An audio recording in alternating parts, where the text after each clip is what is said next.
नमस्कार, good afternoon.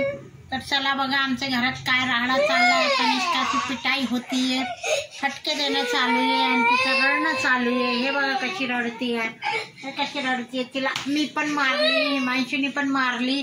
ती काय करते, कुठलंच काम करत नाही। आपण साधं पाणी प्यायला मागितलं की पाणी सुद्धा आणून देत नाही, काहीच करत नाही। हे बघा कशी पाय पटतीये। उठली, खाऊन घेतलं आणि खेळायला गेली बाहेर। आता तू चला बघा आमच्या घरात कसला राहाडा पडलाय। आज दळण केलं म्हणून आमच्या घरात राहाडाच होतोय। छाने आणून ठेवलंय इथं। हिमांशूचं थोडंसं फराळ पाणी झालंय। हे बघा चक्की गव्हाचं दळण केलंय आणि हे हरभऱ्याची डाळ असते ना, हरभऱ्याची मीन्स नाही, फुटाणे डाळ, आपण पंढरपुरी डाळ म्हणतो, ती डाळ वाटून ठेवली आहे। आम्हाला ह्याचे लाडू बनवायचे, पिंड बनवतात। आता आमची तीज आली ना, त्यासाठी हे बघा अशी डाळ असते ती, मला ते डाळू म्हणतात, तुम्ही काय म्हणता, हे डाळीचे लाडू बनवायचे असतात। तर म्हणून मी आत्ता दळून ठेवली आहे। तीजला पूजा करावं लागते तेव्हा बनवायचे, जसं वेळ भेटेल। आणि घरात बघा कसला पसारा पसारा पसारा। आणि मी बनवते आता इथं साबुदाण्याची खिचडी। श्रावण सोमवार आहे म्हणून म्हटलं थोडीशी खिचडी बनवा। तिचा नुसतं मारती आहे हिमांशूला।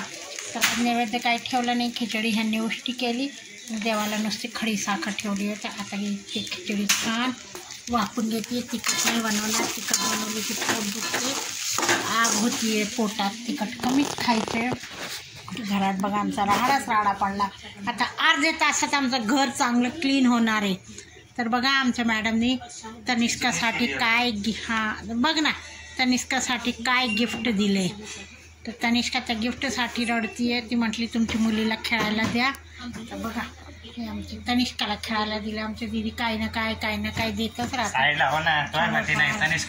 किती भारी आहे बघा, तनिष्कासाठी खेळणी आहे, मिक्सर आहे, काय आहे। त्या म्हटल्या आम्ही वापरलं नाही, तुमची तनूला द्या। म्हटलं बरं। हे बघा तनिष्का खूप तुझ्यासाठी नाही, तनिष्कासाठी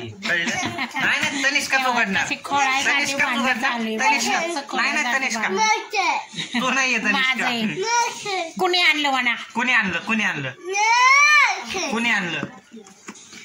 1 2 3 हा चालते। संध्याकाळचे वाजले 7:45। तर बघा माझं चाललाय स्वयंपाक। आज अख्खा दिवस कामातच गेला मित्रांनो।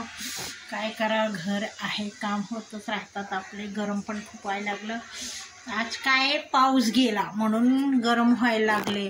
तर चला आमचा स्वयंपाक चाललाय। मला जायचे मंदिरात, आज मंदिरात जायला वेळच नाही भेटला। घरातच मी शिवमूर्ती वाहिली। तर आता म्हटलं स्वयंपाक करून घ्या आणि मग जाते मी। हिमांशू तनुचे पप्पा सकाळी जाऊन आले, फक्त मी आणि हिमांशू जाऊन येतोय। आता बघू कसा वेळ भेटते। मला भाजी मंडईला पण जायचे, भाजी पण आणायचे। तर इथे बघा माझं चाललंय बट्टीचं स्वयंपाक। आज हिमांशू म्हटलं मम्मी दाल बाटी बनव, मग आता बाटी मी ओव्हनमधली बनवते। हे बाटी बनवते मी अशा ओव्हनमधल्या, आणि आज बनवून झाले, खूप गरम झाले। हे बघा असे लई भारी लागतात। ह्याला तूप खूप लागतं म्हणून मी बनवत नाही। हे असं तुपामध्ये भिजवावं लागतं अख्खी बाटी, म्हणून ती छान लागते। इथे लावलं वरण भात आणि भाजी करायची। आता बघू भाजी कोण काय म्हणते, कशाची म्हणते, करायची ती बनवायची। हे बाटी अशी चालली। ह्यात जाड पीठ लागतं, बाटीचं स्पेशल पीठ असतं। इथे बघा व्हिडिओ बनवताना चटका लागला त्याला, काळपट्टी झाली थोडीशी, नाही तर अशी लाल खरपूस भाजायची, छान लागते। मुलं 2-2 3-3 खातात। अशी हे करायची आणि हे अशी कापडाने अशी दाबायची, आणि दाबल्यानंतर हे अख्खी अशी तुपात टाकायची। आता हे तुपात टाकल्यावर ह्याच्यावर तूप टाकायचं, असं तूप टाकायचं। जेवढं ते पिल तो सगळं तूप पिऊन जातं, आतपर्यंत जायला पाहिजे बाटीचे तूप, मग छान लागते हे अशी तुपाची। हे गावरान तूप आहे मित्रांनो, मी बनवते आहे। तर चला बघा